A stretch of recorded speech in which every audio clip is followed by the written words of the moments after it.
Mr. President, you were just coming off of one of the most consequential weeks anybody has ever seen, from striking Iran to going to NATO, to announcing 2 deals, and then this Supreme Court victory. Have you been able to digest what has occurred in the last 7 days? Not really. It was Yeah, indeed. It has been a lot since last time we had GenAI Weekly. Yeah, that's Donald Trump. He was like, I'm gonna blow up the world and pick a fight and start a war if you don't give me this. And the next day he's like, I'm in good relationship with everyone. Yeah, that's how crazy the world was. Yeah. Okay, welcome to another session of Gen AI Weekly. This is the fifth issue, and today is July the 1st. It's actually been more than a week since last time, so so the content piled up. So I had to do it. Yeah. Yeah, it's been a lot. So last time we were expecting WWDC and it indeed happened. Yeah, first one is DeepSeek R10528. We have talked about this previously. Um, it's a update to the famous Chinese model, DeepSeek R1. Um, the rumor said they were going to make it a new model, but it wasn't so impressive, so they decided to name it the same and make it just an update. But nevertheless, it hit tier 1 on dev leaderboards.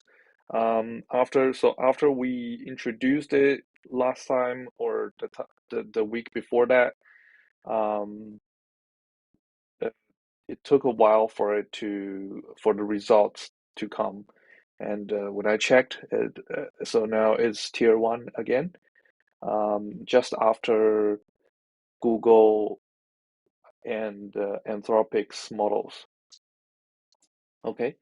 So about WWDC, there's still a lot of AI stuff that's useful, but everyone's everyone's disappointed because uh, it's not as they last year's WWDC. They announced a lot, they promised a lot, maybe too much. So this time they didn't, when they didn't deliver as they said, especially the series is a disappointment. Um, so people are disappointed. Yeah, let's go through them. So live translation, I think this one is useful. It's like showing a caption when you're in different different Apple apps. You can make a call with you can make a FaceTime call and see the translation on your screen. The demo is funny though. I think the girl called her grandmother, and she needed live translation. That's ridiculous. But anyway, I think yeah, I think that this is useful at least. But yeah, but it's only a feature that you can replace with other apps, like Google Translation is doing pretty well. And visual intelligence, this is where you can take a screenshot and then like AI, let AI explain what's on the screen and get more information about the screenshot you took. Next one is Genmoji and image playground. I'm not interested at all on this. It's just very, um, how do you say? It's it's like not very useful uh, for me, at least. Maybe good for kids. Um, the next one, Workout Buddy. I think when they demoed it, I think it's very similar to when you use Nike Run, the app. They after a run, there's some trainer, recorded um, trainer's words on to summarize your run and also cheer you up. Um, yeah, this one it's like it, it like it hints on some good AI assistance, but it's I think you'll not be as intelligent as what people are expecting. Okay, the next one is AI powered shortcuts. Yeah, I think this is one of the major steps that major components that's needed for a good AI assistant on your phone. Like if the system and apps can expose like intents for the AI assistant to use um, later when you have an intelligent AI assistant, it has the hands to do stuff. Now it's in Spotlight and it's not very AI. You just type in keywords like yeah they did like one part of it is the exposing the intents that AI needs, but they didn't have the AI, so they had to do it the old way, like the shortcuts you type in MS for message, like that. Next one is call screen and hold assistant. This is also very useful for iPhone users, but it's already very common on Android phones. Uh, yeah. And next one, intelligent order tracking. Um, yeah, it's like a part of it's like small part of the big picture, but yeah, it's at least good that they had this. So they'll track they'll read the OS will read your emails and get the information about the order uh, and summarize on your as a system level component notification maybe notification. I think it's live activity something like that. Um, yeah, the good thing for dev next one is foundation models framework. So they now have a local on-device model that the OS is using, and they are opening this to developers, so developers can call APIs to use it, which is good, and at least you can do stuff without paying the APIs. And it's on devices, it's going to be faster and more privacy like that. Yeah, like I said, Siri is still dumb. They haven't even mentioned Siri in the WWDC. That's very impressive to me. And yeah, they just like pretend it's not there. Um, and no system level intelligence. Like I said, if there is a system level intelligent AI, um, it should be able to know a lot of things, at least if you agree to like your email and your messages and your calendar, those kind of things, putting together is going to be very useful um, as a AI on your phone. Okay. Um, so the so the big thing for this WWDC is the liquid glass and the naming of the OS. They they just jumped the naming to 26 as 2026 is the year next year. Yeah, I don't understand why it's not 25 but 26. And the liquid glass is, I think, just another trick to eat up your um, power um, of the computer power of your phone. Okay, next one. This might be maybe 2, 3 weeks ago. O3 Pro is available, and yeah, and it did hit the leaderboard. So this leaderboard, they have updated the leaderboard today, and O3 Pro is at the first. So, but it's very costly. You see, it's very um expensive. Okay, ChatGPT. There's some very minor updates like download documents from Canvas, those kind of small updates.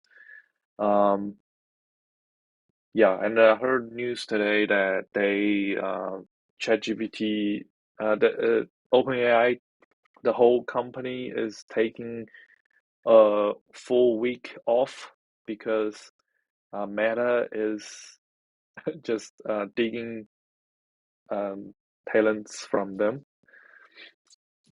digging engineers from them. So they decided to let everyone take a break and celebrate what they achieved.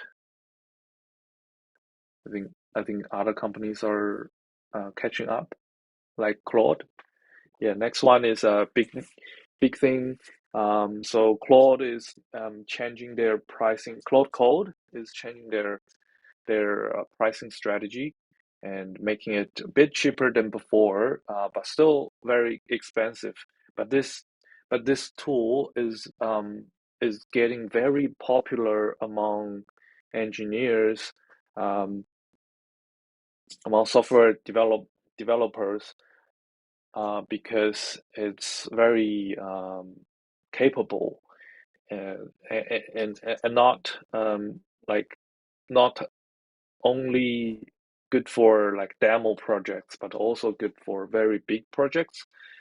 So it's a hardcore AI dev tool that allows you to work on larger projects with better context awareness and better support for process automation.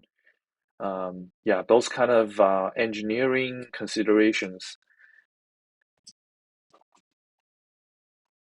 Yeah, because so in Claude they developed this and they so inside Anthropic company they developed Claude Code and have been using it for their products. So it's like from the engineering team and for the engineering team. So they're so they so they consider a lot of things that software developers needs. Okay. Um, and this has a better tool calling and a better support for sub agents. So yeah. So here I said multitasking as well. So in Cursor was the tool that I've been using for a while for vibe coding, like vibe coding. Um, Cursor was the tool, but it was only it's more it's good on like easier to start with and um more user friendly. I would say with its UI and its IDE, so a bit different. But it only supports like one conversation at a time, so there's no multitasking and no sub-agents. But Claude Code, it has because it's just a CLI tool, so it supports multitask. You can uh, create multiple sessions of your Claude Code and work on different things. And it has support for sub-agents, which means you can um, save context window with it. So like you can ask the main agent to create sub-agents to um, to do some research on different things, and it will create sub-agents and do the research, maybe search on internet and read documents and read files, read your project files and create a summary of what the findings are, and then report to the main agent. So the main agent gets the answer, but not wasting without wasting any context window. Yeah. So it makes it faster and more context window saving.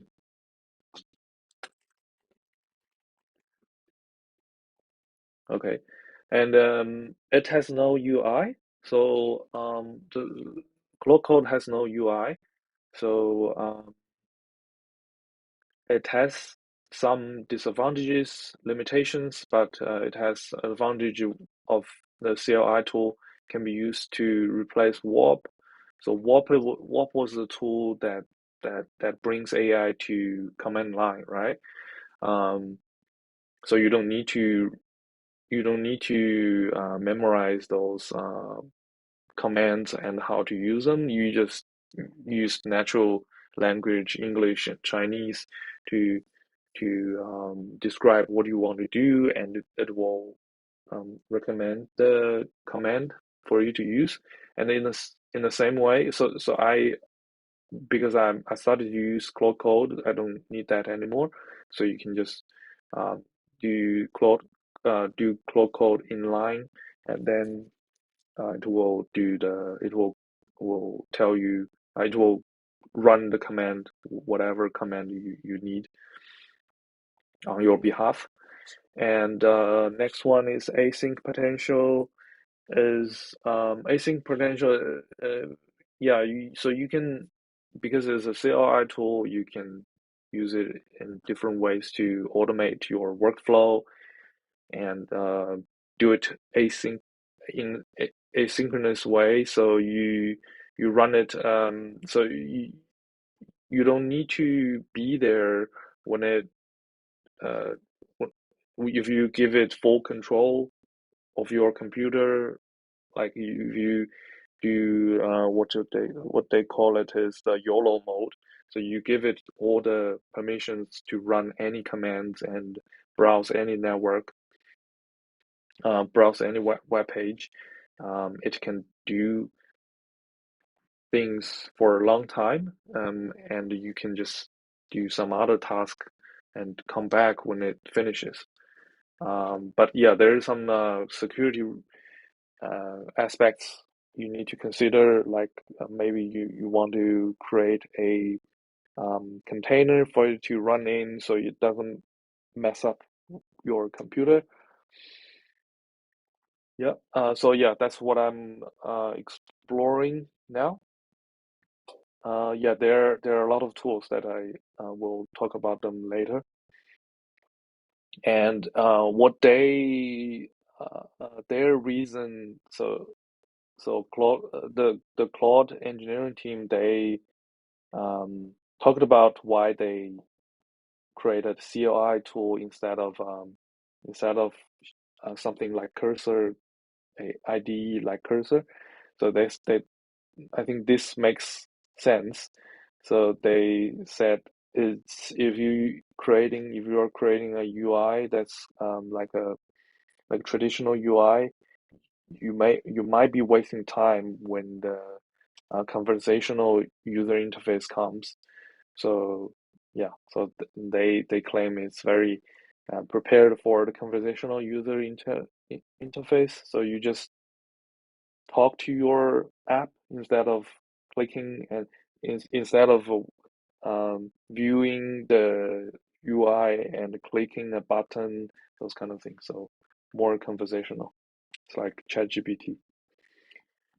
And the limitations, of course, for Cloud Code is very expensive. It's like um, I heard people when they only allow API calls for Cloud Code. So previously you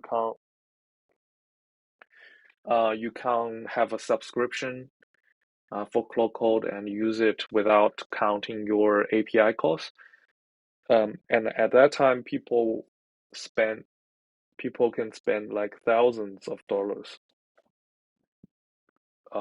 for their sorry for their projects, thousands of dollars, and they will never like 90% of the time they won't recover it from the revenue of their app. But now it's it's less expensive, but still like 10 times more expensive than Cursor. Um, yeah, Cursor is like um, $20 a month, but this Cloud Code, if you just pay $20 a month, is never gonna be enough. Um, yeah, next one is much steeper learning curve. Yeah, because it has no UI and there's a lot of tricks that you want to learn. Um, if you want to use it very efficiently. So I put a lot of hours on this.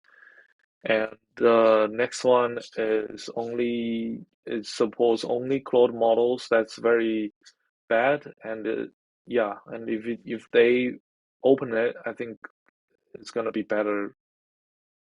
It's a great tool, but it only supports Claude models, and Claude models have relatively shorter context comparing to Google's. And after I note this down, like this week, so very recently, Google has announced their CLI tool, very similar to Cloud Code, but people are saying that it's not as good as Cloud Code, of course, because it's just released and not like Cloud Code is being used internally for a long time and being and announced. I think announced several months um, ago.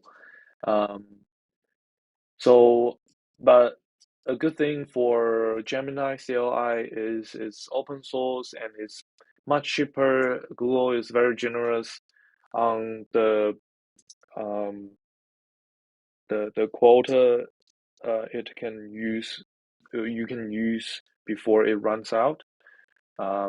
And it it supports more tools like searching those kind of thing. And people are saying that it has OS potential. So if so it will because of the more tools it supports, it will enable AI to enable AI to do more stuff and control your computer like an OS system, like it has uh, better support for like a file manipulation, those kind of thing, file management. The next one, yeah, Cursor is also evolving. Um, yeah, this week is all about its background agents.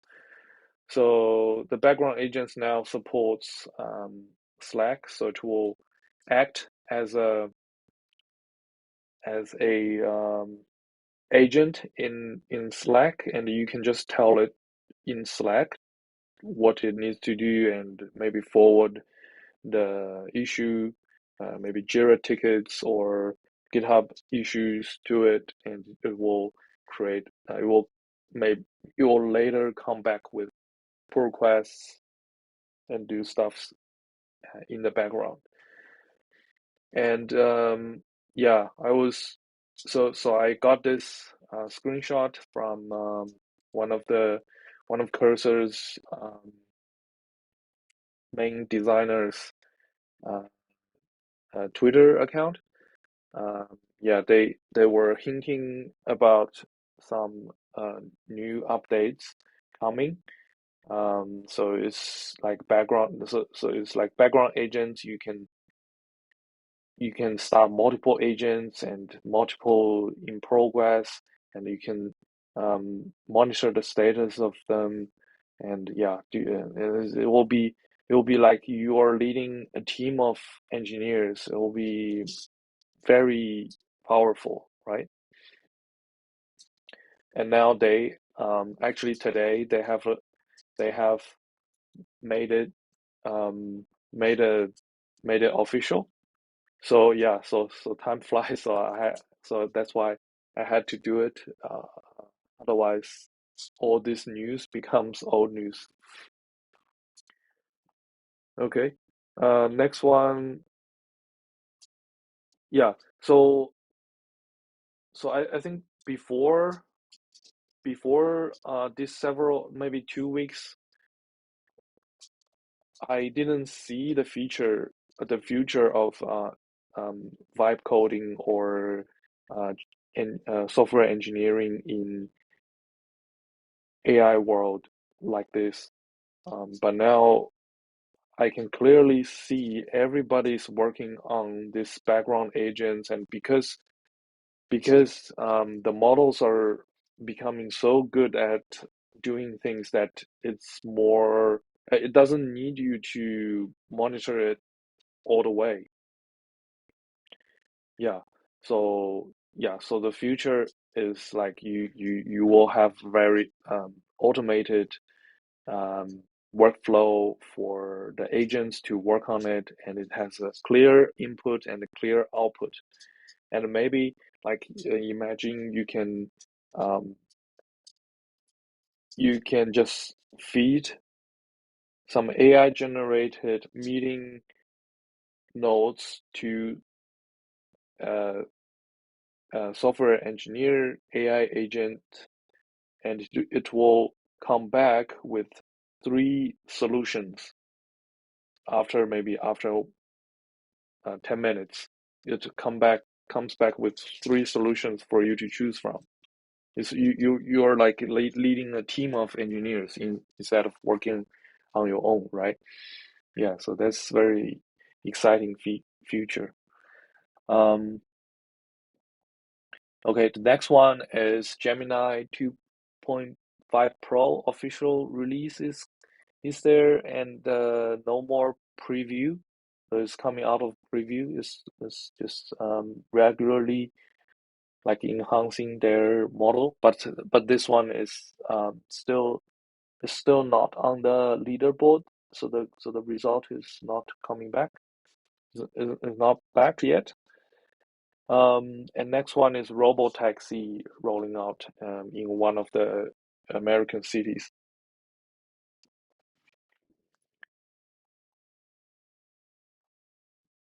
Yeah, and for my projects, like I said, I spend a lot of time on how like shifting my way from cursor to cloud code, and exploring what he can do, and